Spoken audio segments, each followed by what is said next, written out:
Recording in progress.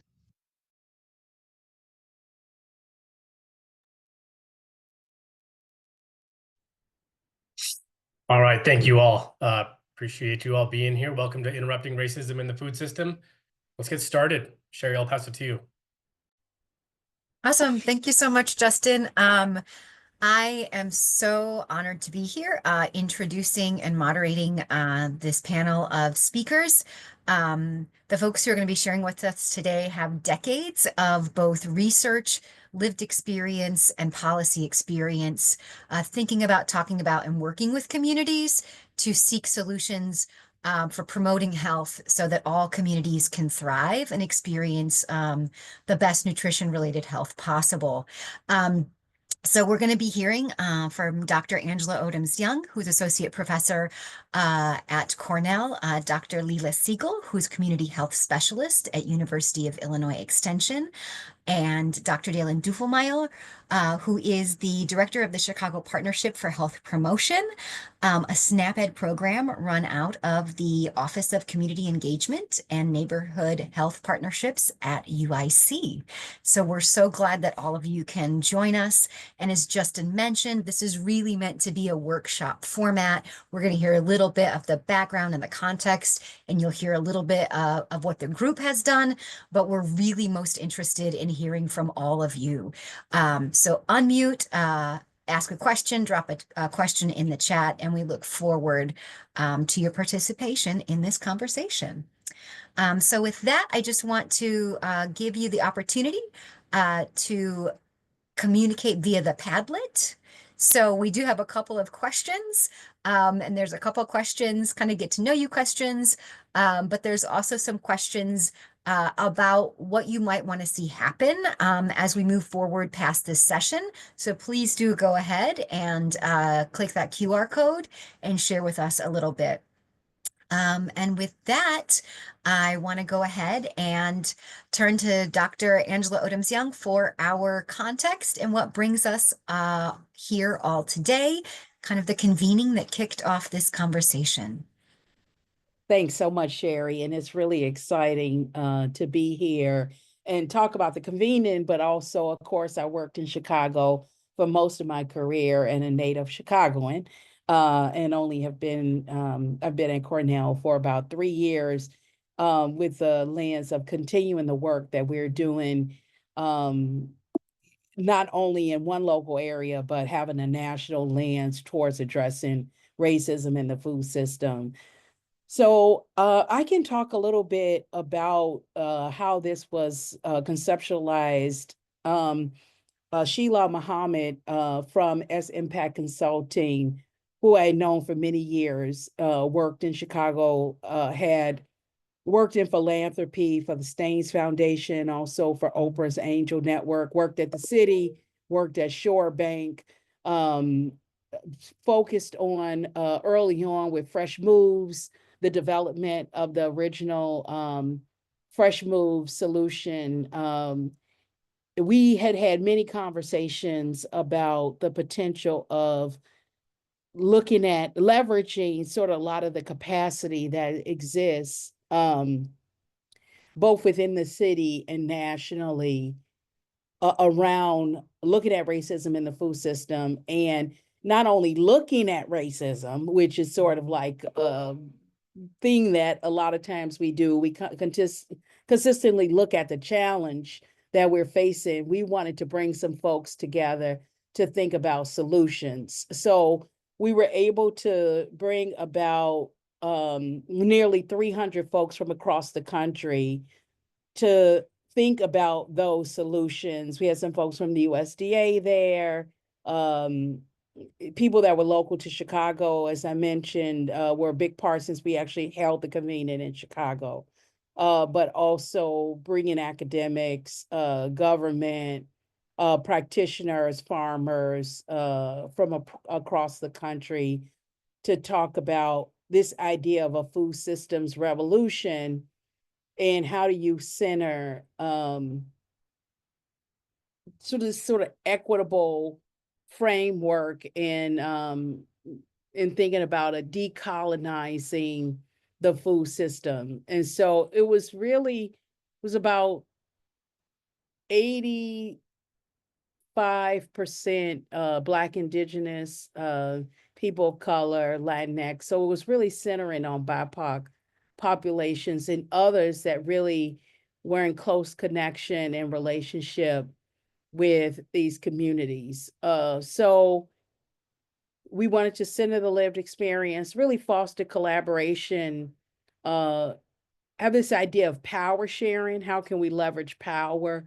Look at opportunities for resource mobilization. Thinking about, we're bringing different folks, actually as far as Hawaii. We had somebody who was going to come from Alaska, but at the last minute, they weren't able to come. Is to really think about this idea of intersectionality as it links to also these intersecting systems of oppression that people face and communities face, and think about policy and structural change. So next slide. So we were familiar with this concept of freedom dreaming, that thinks about, how do we visualize the future that we want and not be limited by what exists right now. And I mean, since we had the convening, we know that there's a lot of policy changes that link to the food system that are emerging within the context of these other policy environments that we're sort of going into right now. But we still have to keep that in mind. And the convening was really around this freedom dream and not being so limited to what we see, but to be able to think outside of the box in a stepwise way, that we can critically rethink policies and practices that are really have historically excluded in certain communities and that are racially unjust. This was coined by historian Rodman Kelly to describe really the power of imagination as a tool for individual and collective liberation. So it allows us to visualize the future that we want to live in and harness the necessary tools and resources to actively move that dream towards reality. Next slide. So we had a lot of drivers, and I'm so excited about this conversation to think about, again, how is Illinois coming together and really moving this forward? So of course, drivers like white supremacy, land extraction, racial capitalism, colonization and historical trauma, lack of political will, and dehumanization, broken systems, corporate systems, and the lack of measures. A big focus by bringing the academics, community, farmers, et cetera, is that we wanted to look at community-centered metrics that could be measures of success as we think about change. Again, we might have things that might be very far off in that future that we want to see, but what might be some intermediate metrics moving towards that. Next slide. And then solutions, really having solutions that make sure everybody matters, that build pride and love. Love was a big focus of this, the idea of having self-definition and self-determination, healing, rest, and repair. So even though people talked about changing childhood obesity in communities or working with schools to make sure foods are reflective of the community and really centers health, this idea of whole person, healing, rest, and repair, looking at whole health or one health with a broader ecosystem where animal health and planetary health and people's health are in sync with centering self community within nature's broader ecosystem. Redistribution of investments at the federal level, and this idea of reconciliation, reconnection, and reclaiming historical assets and really creating narratives that are asset-based versus deficit-based. Reparations, whole person and whole systems change, that we should have universal basic income and housing and healthcare. So thinking beyond that, the food system is also an employer and also provides sustenance for people in communities, and then to shift power. And so I'll stop there and then I'll turn it back over to Sherry, but thank you. Thank you so much.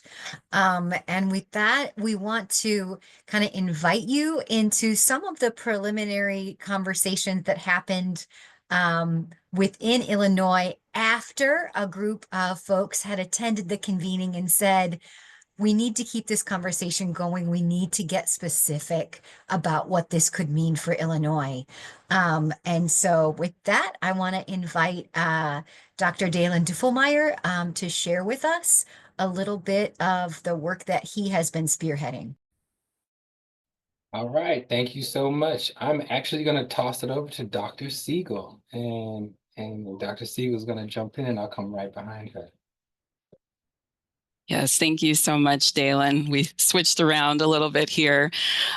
So I just want to say how happy I am to be speaking today and what an honor it is to be presenting to all of you, and how excited I am to tell you a little bit about some of the work that we have done. So you heard about the excellent convening that Dr. Odums Young and Sheila Muhammad put on. And I think you can imagine if you were in that room, I'm sure many of you may have been in that room, just how moving and inspiring it actually was. And it really touched on so many different dimensions related to food and related to community. And there were a number of us there from different groups within the University of Illinois system. And I believe it was one of our SNAP-Ed educators in Extension, Aruna Budram, we'll give her a shout out, who had the idea that those of us there and others who might be interested should really keep this conversation going and think about how we, as a large institution of the University of Illinois, how we could keep this conversation going, build on that momentum. How could we come together to try to come up with some solutions to some of what we had heard? So we met as a group, I think about a month later, and there were University of Illinois Extension educators and specialists from a number of different teams, from SNAP-Ed, from the community health team, our Illinois nutrition education team as a whole, our community and economic development team. And I'll just say there that those of you who work for particularly larger organizations, just getting a bunch of people together from different departments, different areas, we all work on different things. That can be challenging, as I'm sure some of you may know. So that, I think, says a lot about how important this work was to all of us, that we made the time and found a way to get together. And then we also had Dalen, who you'll be hearing from very shortly, from UIC and the Chicago Partnership for Health Promotion, and Sherry, who now is an instructor at UIC. So it truly was an Illinois kind of system-wide group. And we, again, were representing all these different areas of nutrition, health, community, and economic development.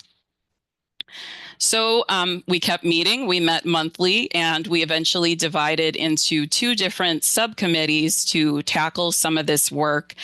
And our two projects that we decided to focus on were a network analysis to kind of figure out who are the players, already in this space, and what can we do as an institution that's complementary, not wanting to duplicate efforts. And again, Dalen will be sharing more on that. And also, of course, because we're a university, we did a literature review. So we wanted to find out, what does the research say on this topic? What are some of these key issues when it comes to addressing racism in the food system? What seems to be working?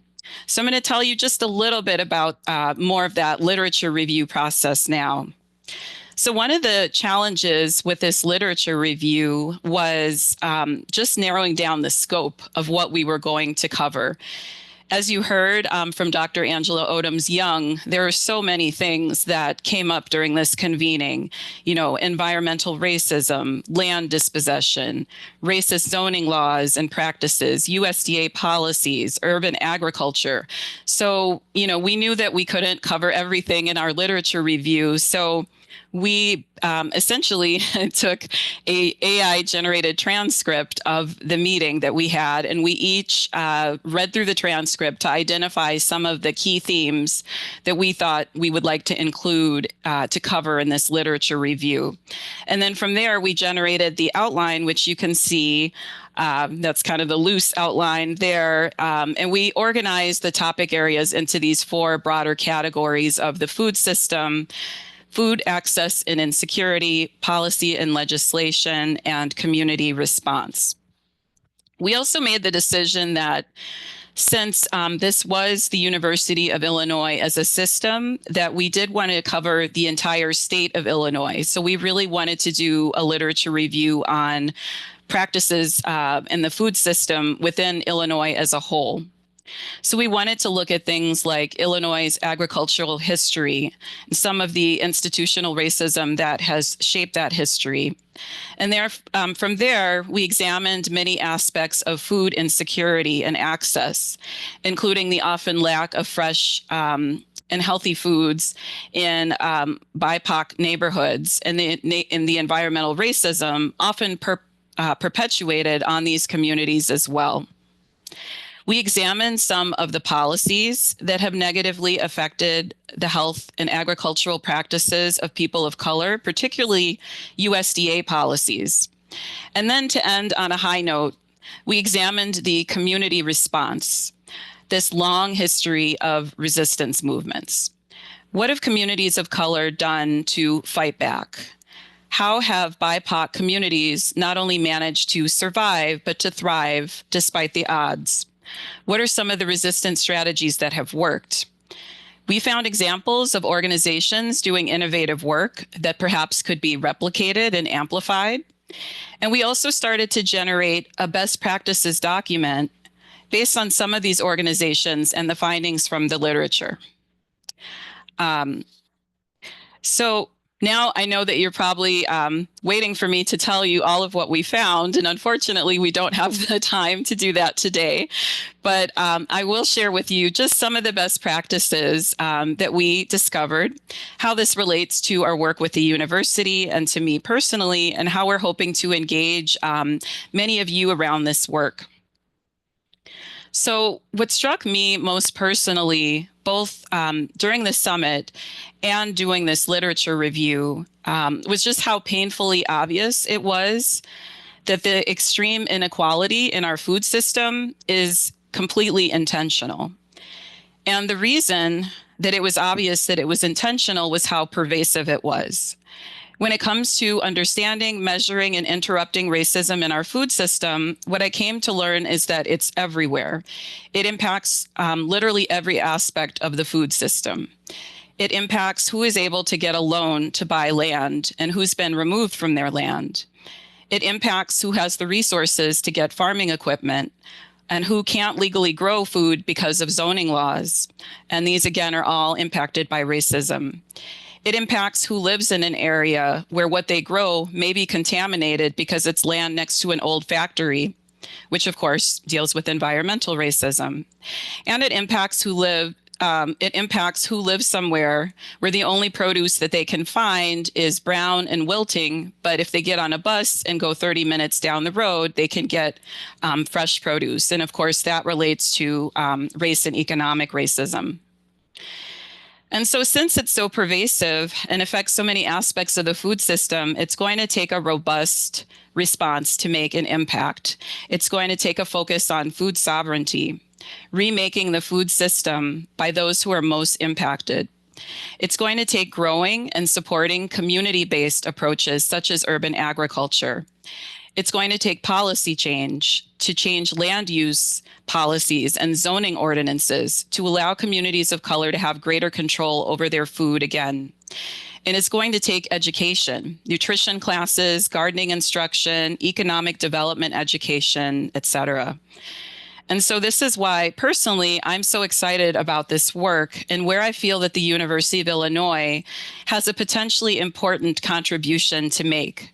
Through Illinois Extension, we provide education on things like gardening, soil health, nutrition, and healthy cooking. CPHP and UIC also provide nutrition education and cooking instruction, amongst other things. And Extension also provides economic development instruction and help. And so I believe that we can help with this work. And I want to just start to wrap up by saying that our goal is to do this work in a culturally respectful manner. We are aware that our institution and other universities have not always been great at this. And it's not our intention to offer our contributions as experts in the community, but rather as resources for the community, and to know that we will be learning as much, if not more, from community members as they would from us. We have resources to share, but we also know that we have a lot to learn and we're just getting started.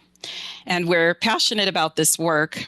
And again, our intention is to play a supportive role in helping to amplify some of the good work that many of your organizations are already doing and to help to fill in any gaps.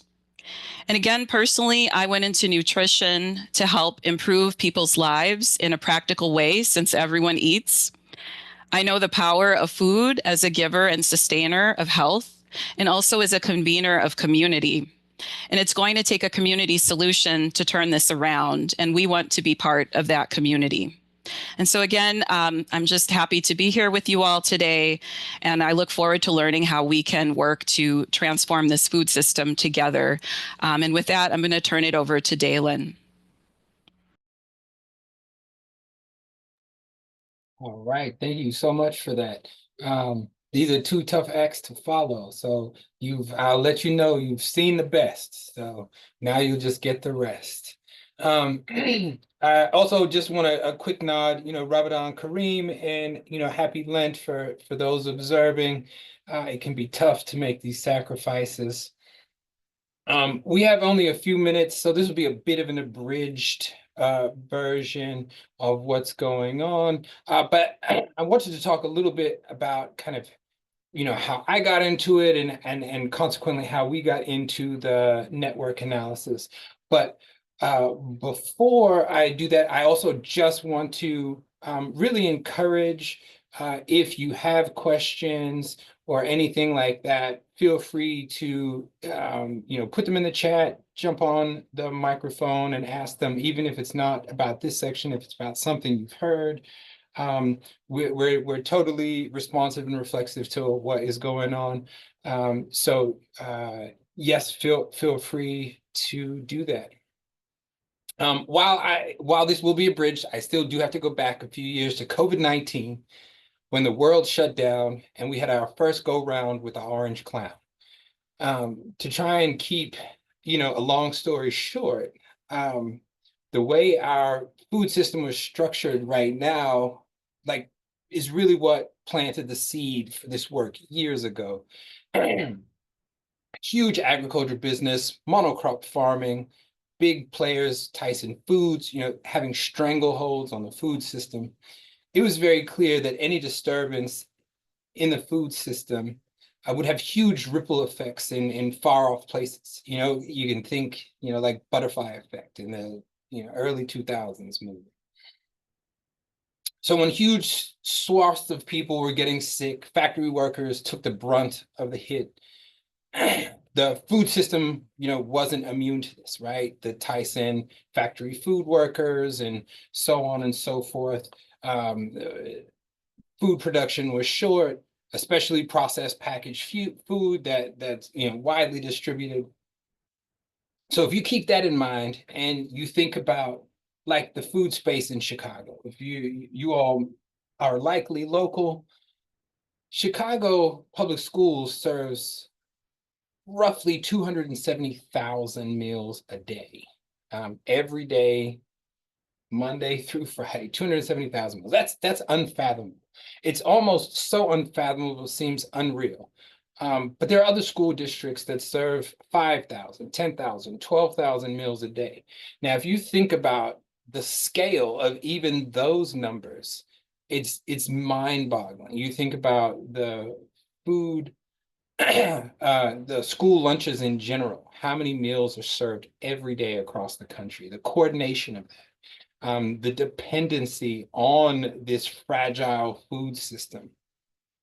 All right, jumping back into the supply chain. So an early disruption in the supply chain leads to downstream supply issues. So for school districts, large food purchasers during COVID, everything was in short supply.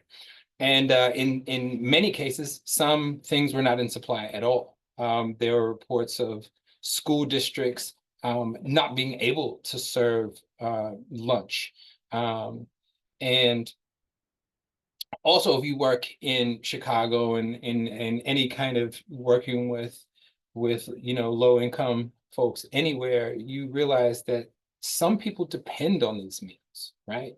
270,000 meals has to be replaced one way or another, whether somebody's at home or whatever the case may be. 270,000 meals in Chicago has to be addressed. So fast forward to the summer of last year, and this will sound just like Dr. Siegel's talk, but Sheila Muhammad from S-Impact Consulting and Dr. Odoms Young, who you heard from a little earlier, and her lab, the Nutrition, Liberation, Food Sovereignty, and Justice Lab at Cornell, put on the event that covered racism in the food system. And like Dr. Siegel said, I imagine many of you, if you were either there or if you were there, you would have been inspired in the same way that we were. As we were approaching this problem, we knew that there were multiple venues that we were trying to address. And so, again, being an academic institution and UIC, a tier 1 research institution and big land grant institution, a lit review is just mandatory, right? That is the realm, that is what we do. But also being inspired by the kind of the impetus for land grant institutions in general, the extension, using resources, we also wanted kind of a tools document, right? Something that people would be able to leverage and use. I'm jumping around a little bit, but we set out to do a network analysis. Our initial plan is to use ripple effect mapping to understand where and how we could strategically disrupt or intervene in the food system. And so the idea is that the same areas that were identified in the lit review would inform the kind of elements in the food supply chain that are ripe for intervention. What was clear, or what we wanted to do was fairly clear. We wanted to create a toolkit that was kind of immediately usable for a variety of people, institutional buyers, policymakers, regulators, and consumers.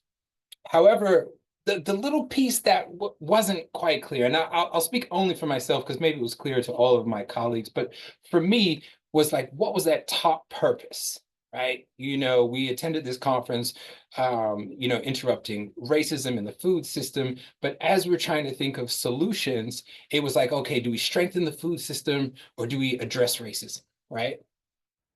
And in reality, those ideas aren't actually as different as they may appear on the surface. So if we use Kamara Jones' racism framework, and I'll just read it to kind of put us all on the same page, but racism is a system of structuring opportunity and assigning value based on the social interpretation of how one looks, how we refer to as race, that unfairly disadvantages some individuals and communities and unfairly advantages other individuals and communities, and saps the strength of society. The thing that is so kind of insidious about this definition is that those advantages do change shape, they evolve, and as society changes, right? We have round 2. Those advantages are conferred to those unfair advantages are conferred to certain groups, and consequently, so are the unfair disadvantages are often more pronounced. And in Kamara Jones's theoretical framework of racism, this kind of occupies that institutionalized racism. And that's defined as the differential access to goods, services, and opportunities of society by race. Institutional racism is normative, sometimes legalized, and often manifests as inherited disadvantages. Institutionalized racism manifests itself both in material conditions and access to power. And if you think about that, that sounds remarkably similar to how the food system is structured. Dr. Siegel spoke about, access to capital, land, zoning, so on and so forth. And so, armed with this grounding and the seeds and motivation from the conference, we wanted to essentially do a network analysis that could kind of tell us, where and how to intervene, but also provide tools around that people can operationalize if they occupy those positions and wanted to do these kinds of things.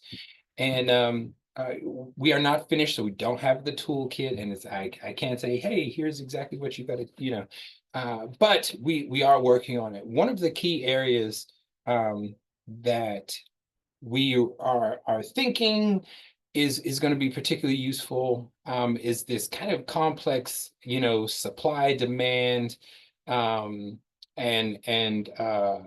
the small p policy regulatory pieces from institutional buyers. We think there's a lot of opportunity to both strengthen the food system and address racism at the same time by having a diverse group of local producers.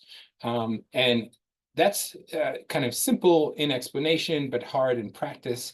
And so why we wanted to come up with, a toolkit that would be applicable to institutional buyers, distributors even, but also consumers and regulatory bodies. So these are your people that are saying, that are kind of setting the fine details of an institution's buying practices, what contracts have to entail, those kinds of things. Because we do think that the market will respond to demand. And obviously they honor regulation. Two things which are not proposed by Musk and Trump at the moment, but either way, we continue in the fight. One of the things as a part of this workshop that we hope to do is invite some of you to share either verbally or in the chat or, kind of anywhere where we can capture is if you occupy some of those positions, or if you can imagine what you would do in one of those positions, the types of tools that you would be looking for, the types of leverage or information that you would want access to as a person that is a key holder, if you help set regulation, the types of things that you'd like to leverage, whether it's evidence or information, those kinds of things. So I do want to kind of pause there, open the floor. I do want to just kind of acknowledge we have a lot of co-conspirators in the audience. The audience is, almost 100 large. So hats off to being here and engaging in this unpopular fight at the moment. But with 93 people on the call, I imagine that the answers are here. And so that is it. Some from the technical pieces, we do plan to do a kind of ripple mapping method, and we plan to do it in an iterative way.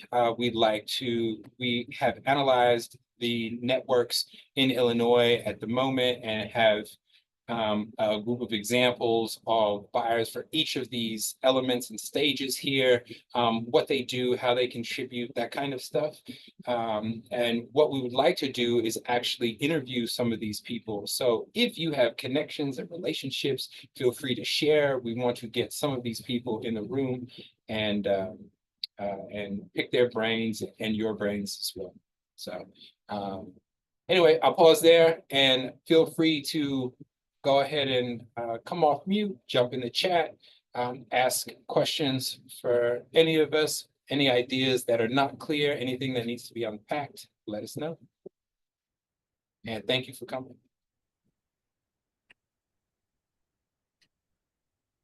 Thank you so much. I want to move to, I'll keep my eye on the chat for questions. Let those kind of marinate. And I think we can go ahead and move to our first big question for the group of you today, because a big part of what we wanted to do is really connect, have this conversation continue.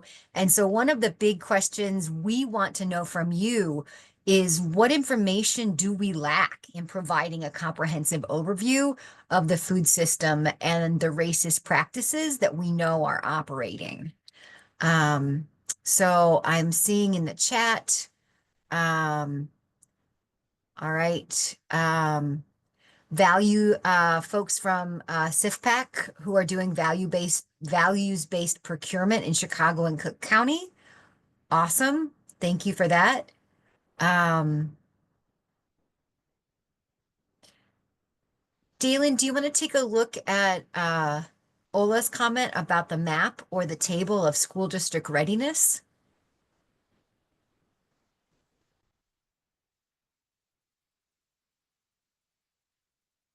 Sorry about that. I'm taking some notes as well.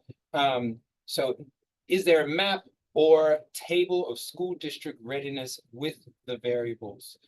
1, quantity of students served, 2, scratch kitchen capacity, 3, existing contract status or willingness to shift to more equitable sourcing. I was just reading the question so the rest of the group could hear it, and for the recording, is there a map or a table of school district readiness with the following variables? The short answer is no. The questions that you're asking are really kind of fantastic and get at the kind of complexities of school lunch. Scratch kitchens, just for if people are unfamiliar, these are kitchens that do more preparation, that are more nimble, able to be responsive to kind of external produce and food brought in a much kind of less structured way, if you will. So the short answer is no. The existing contract status or willingness to more equitable sourcing. This is also complicated. We're strategizing how to kind of like pick apart that piece, because I think a lot of people in conversation would be totally willing to, engage more equitable practices. But the reality is that it's far more complicated than just a simple desire to do it.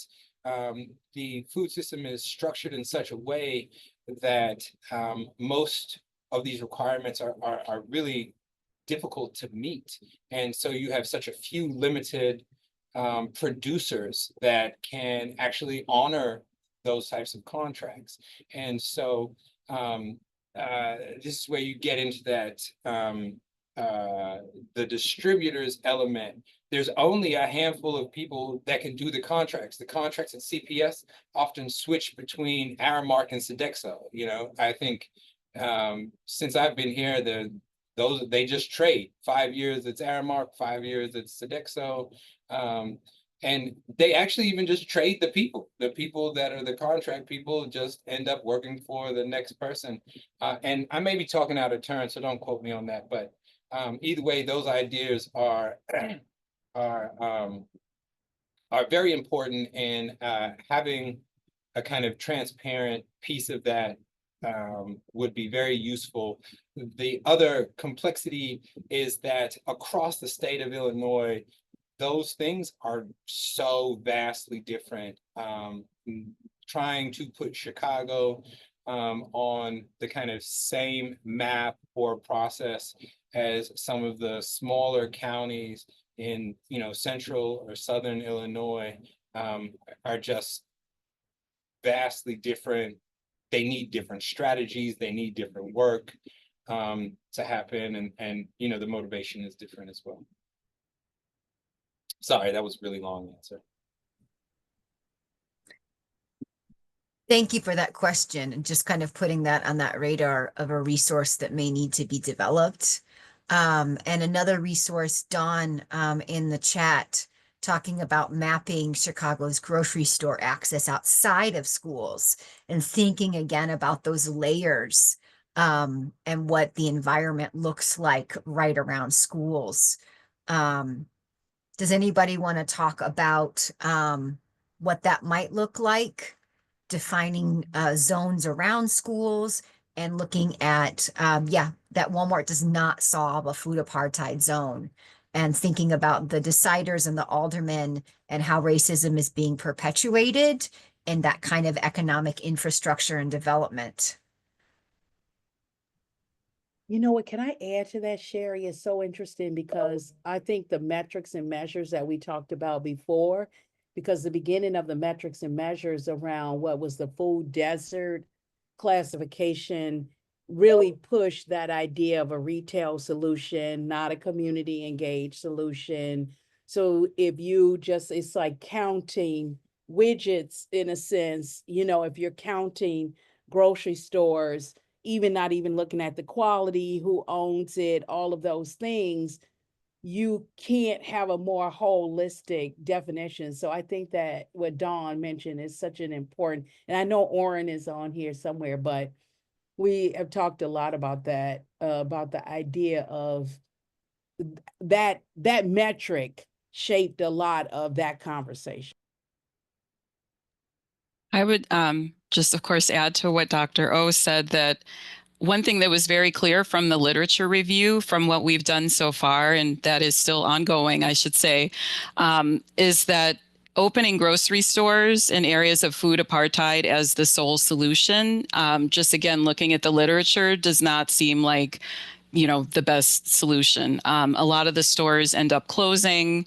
There were a lot of problems with, you know, the stores not carrying culturally relevant foods or not matching a price point that the community, you know, can pay. There are just a host of reasons why that approach has not worked so well. So I just want to kind of reiterate that based on what we've seen so far in the literature review.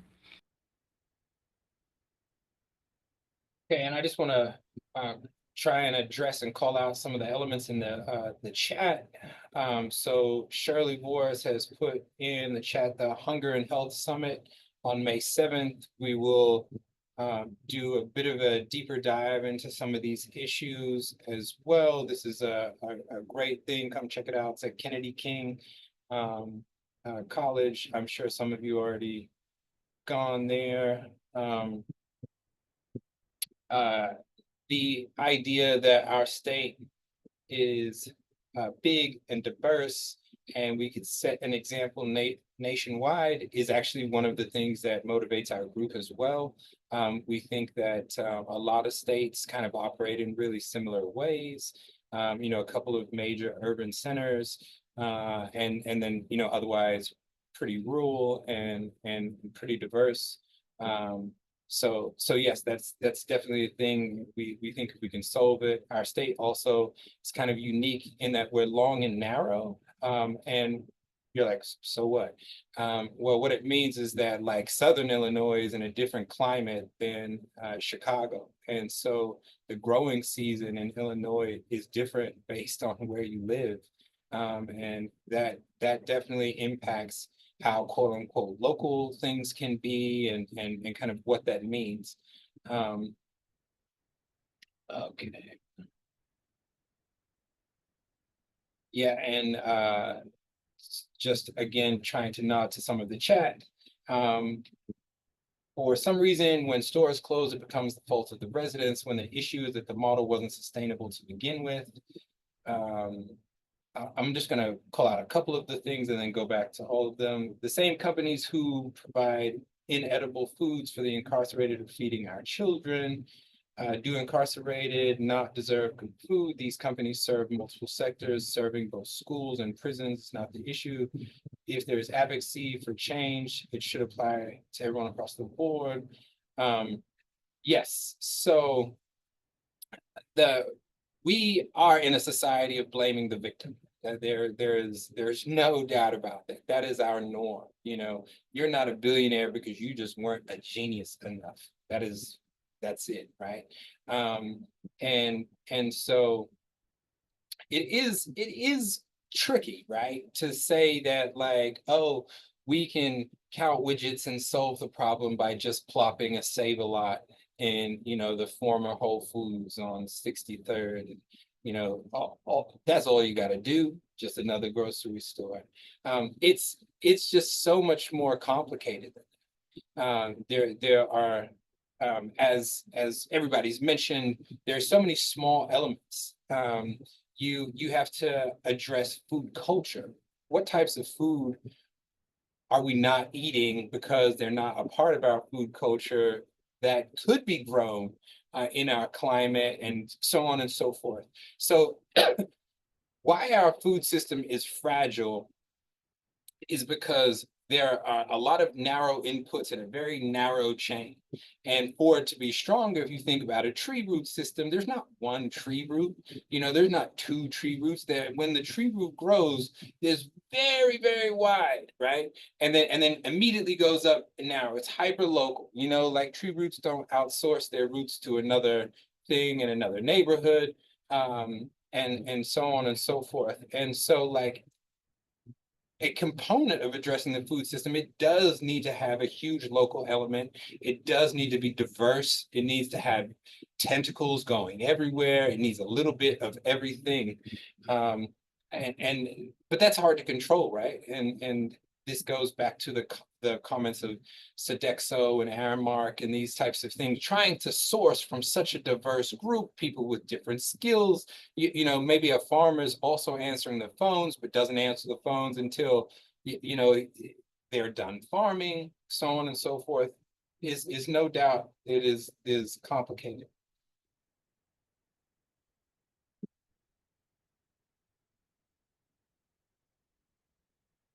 I think Ola is sharing another resource.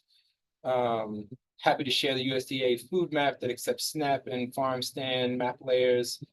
If you can share a table of school locations and feedback on walking, you want to get, sorry, I can't see word.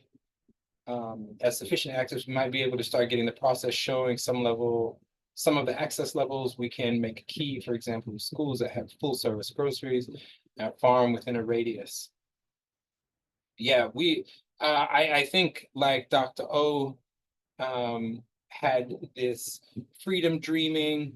The idea is that, you know, we do have to dream our solutions, and that conference planted seeds in us and our continued work. And we hope that this session also plants seed for future collaboration. So we'd love to either facilitate collaboration or you know, partner with our working group right now, or all those kinds of things to inform this. The other thing that I think was kind of implicit, but I just wanted to call out, is that we all work for the University of Illinois system, and we wanted to kind of be insiders and trying to coordinate a institutional response or an institutional address to this. You know, none of us are truly authorized to, you know, say that this is the University of Illinois system's response to racism in the food system. But we do hope to be the thorn in the side of a big institution that we hold to account for these types of things that, you know, has historically perpetuated the exact type of thing that we're fighting against.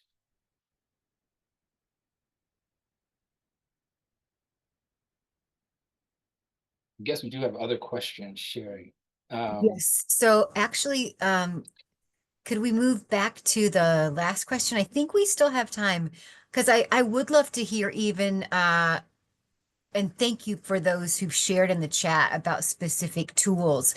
I just want to make sure that we haven't missed anything. What tools do you leverage to help others understand the barriers, or what tools do we need? What kinds of conversations? So yeah, if anybody has not shared in the chat, all right, so somebody has shared in the chat about zoning around schools to prohibit or discriminate or incentivize fast food and gas stations. Patrick's comment about looking at intervening in the environment right around schools and where what the food environment includes. Yep.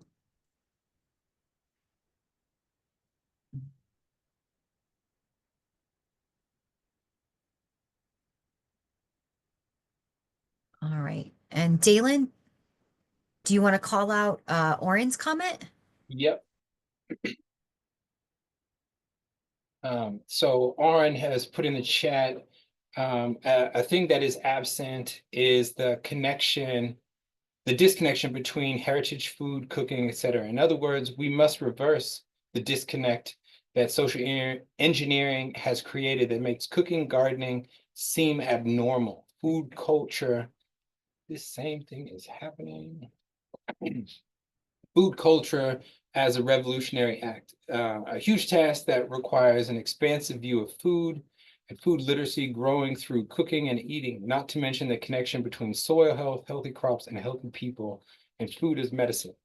And yes, just trying to lift this idea up, because at the end of the day, right, we have to eat and survive and so on and so forth. And this idea that you are somehow revolutionary or radical if you want to grow your own food, or participate in locally grown agriculture, that urban farming is an in vogue kind of cool thing to do rather than an expected and normalized thing that so yes, thank you for sharing, Oren. I could tag on to that as well and just say that I completely agree with Oren's comment, and I love that. And I think, again, something that came up looking at some of the literature were these qualitative studies where they were interviewing people about exactly that was the norm just 2 generations ago, that people had small gardens and supplemented. Maybe they went to, the grocery store for some things, but that was very normal to grow your food and have that connection with the land, and that we've kind of lost that, I guess, the last couple generations, where now maybe that does seem strange and something that people are now maybe rediscovering to a certain extent, but that was the norm. And for most of us, that's our history and our heritage. And so I think renormalizing that and maybe us sharing that history, that was a cultural practice for many of our families. So maybe sharing that so more people, maybe younger people, are aware of that history. Yeah, and I know we are time scarce right now. So what is our, I think we have 5 to 10 minutes left, something like that. Yeah, 3:15 is when we'll be closing the session. Perfect. I would love anybody to kind of jump in. Raina, if I may possibly jump to our last question. And so it's maybe 2 to 3 slides. Yeah. So just what tools would you want to use that are not currently available in your communities, and what are some ways to think about how we get them? And Oren gives another great historical example. I'm sure everybody here knows Oren, so he's not unfamiliar with his inputs, but Victory Gardens. This is a great example. The idea in some of the world wars, grandparents, they were his grandparents, supplied as much as the 50% of the food produced during the world wars. Yeah, so this is all great, and you know, to ground the conversation more, some of these practices, while we may be divorced from them, is still pretty common, you know, worldwide, and in different parts of the country, you know, people are still growing the food that the produce that they eat, and hunting protein that they want, and so on and so forth. But okay, just back to the question. Any tools that if you said, hey, if only I had a map that listed these things, what would it be? Or just any questions you have in general.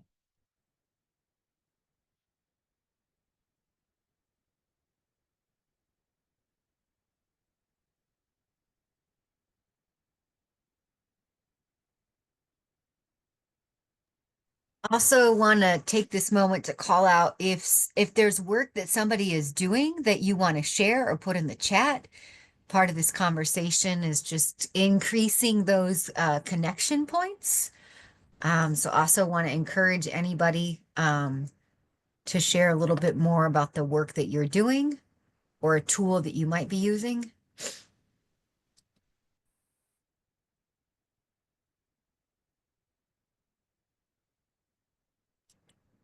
And Rebecca reminds me that if anybody wants to come off mute, to raise your hand.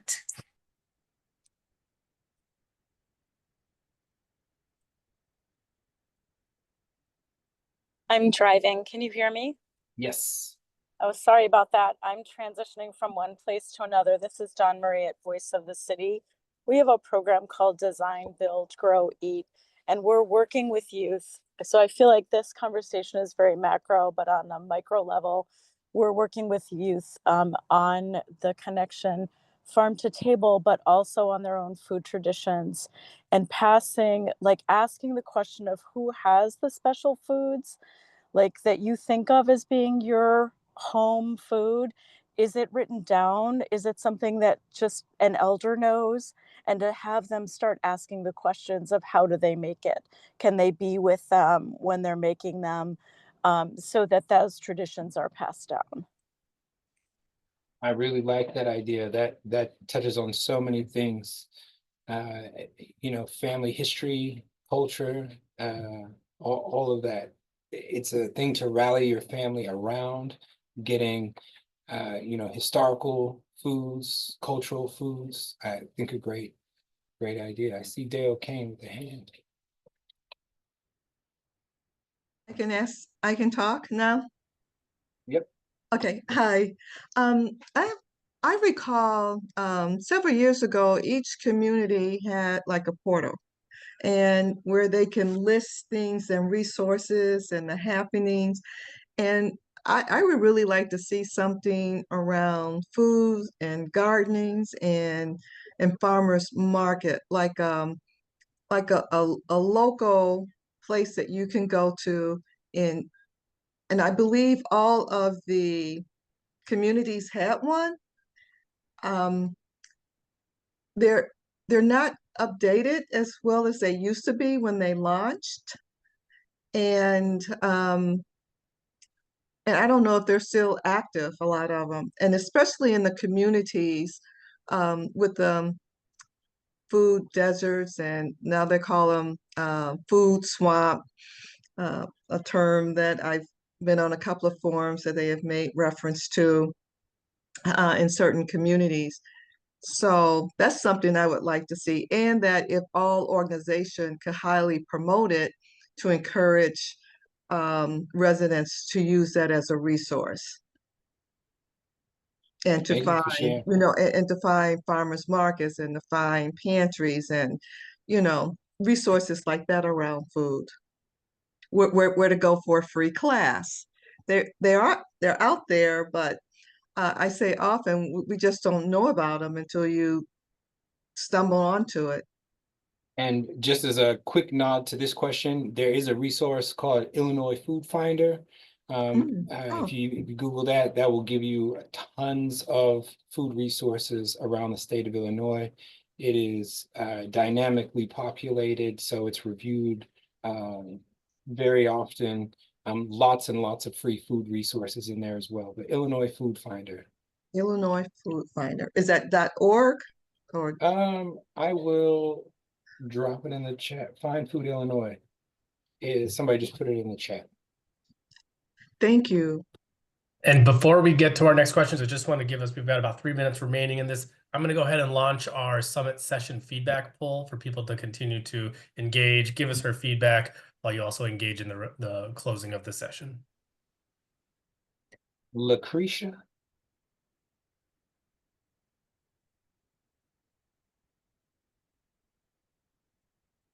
I want to call out also a couple, oh wait, Sherry, I think somebody had their hand up and I was just trying to invite them to speak. I think you just came off mute. Go ahead.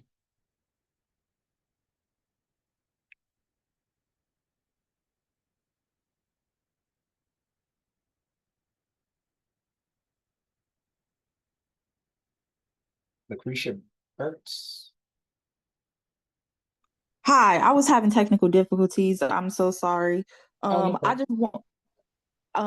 just wanted to uplift this group in Chicago.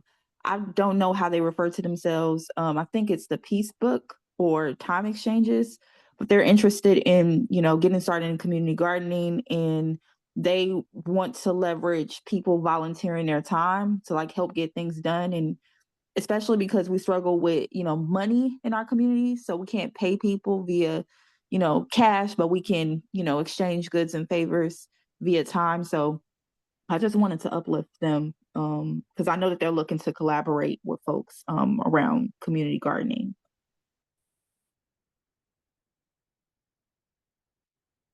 Thank you for sharing.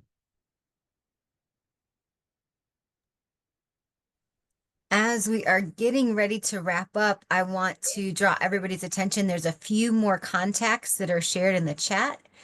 Sharif Walker from Bethel New Life shared contact information about the work that they're doing on the Austin Food Ecosystem Initiative. And also Dominique Edwards shared information Wednesday, March 19th from 3 to 5. Urban Food System Action Team is hosting a conversation. So be sure to check that out as well. Right. And the Community Food Navigator is also active and serves as a portal from Oren. Okay. All right, so we are quickly coming up on the last minute of our presentation. I want to take a moment. Any last word from our panelists as we are wrapping up? I just want to say thank you for participating today. You could have been anywhere else, but you were here. And a special nod to my colleagues, co-workers in the audience, and Angela Odoms-Young for the vision for having the conference in the first place. So.